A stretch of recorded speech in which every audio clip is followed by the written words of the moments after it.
Hey friends, if the external microphone is being recognized as headphones in Windows, then please watch this video.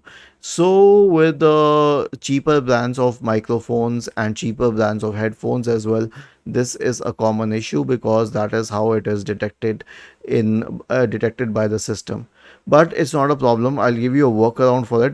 There's no permanent solution to it, but I'll give you a workaround.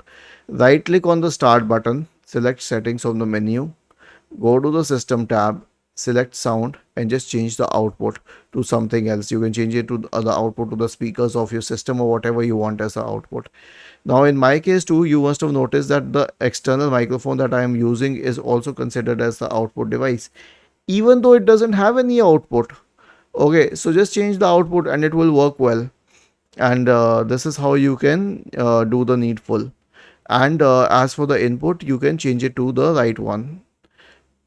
Was this helpful? If yes, then please subscribe to the channel. If not, then let us know in the comment section of the video on how we could help you further. Thank you for watching this video and have a nice day.